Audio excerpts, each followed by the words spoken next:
To me, I was just feeling sick, for the longest time throughout my training camp against preparing for Carwin. My camp wasn't going well. I missed almost 3 weeks of training camp. Kept going to the doctor, couldn't find out what the problem was. Finally, it was a Monday, and I said to my trainer, I can't do this fight. I went to the doctor. They diagnosed me with mononucleosis, and I'm like, well, that doesn't sound right to me. I'm pretty sure I had it when I was a kid or something, So I was devastated just to back out on the fight, and then I decided to take a trip and get away up to Canada and do some hunting. I could either stay at home and sit on the couch, and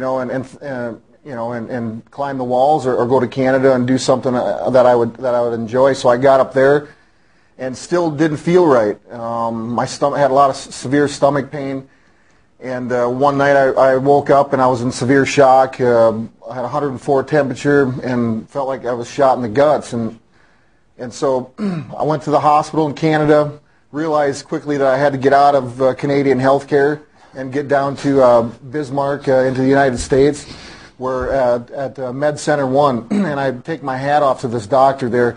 They diagnosed me with diverticulitis, and at the time, diverticulosis was at the severe case, and I had a rupture of one of my diverticuli, which means I had a hole in my stomach.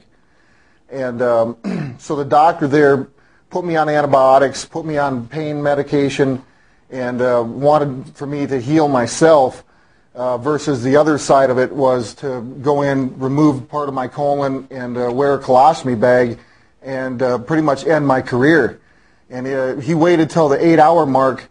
I take my hat off to the doctors there at Med Center 1 for saving my life and my career.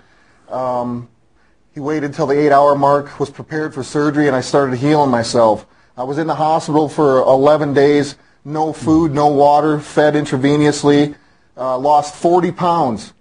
Got out of the hospital, went home, decided I wanted a second opinion, went down to the Mayo Clinic in Rochester. Both doctors in Bismarck and at the Mayo Clinic diagnosed and said that I need surgery. I have to have my colon removed, but we can't do it until all the swelling goes down.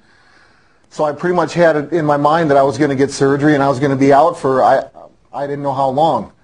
And so in the meantime, communicating with Dana and everything, and I just didn't have, my answer was I have to have surgery, and I didn't want to. If I could beat the odds, I was going to do everything in my power to do that. And so I had another checkup after the first of the year.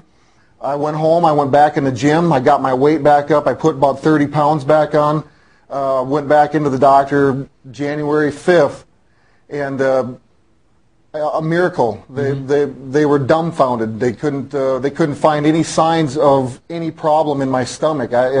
It's just a miracle to me. I actually had to go back to the doctor yesterday before I came out here and get another CT scan on my stomach because I just still can't believe it. Dana, I want to ask you, I mean, we can see really that pain, really the fear in Brock's face right now telling this story. We listed his accomplishments. Obviously, he is used to aches and used to pains. What then was it like for you to see him going through all of this? Yeah, it's been a crazy ride. Just a couple of phone conversations I had with him when he was in the hospital. A guy, forget about the career side. This guy was looking at a completely different life, a different quality of life if he would have needed this surgery. And like you said, thank God for these doctors that were involved that did such a great job and held off and didn't give him this surgery. Said, let's take some time, let's see how you heal. And he got into some holistic stuff and changed his diet and did some of those things.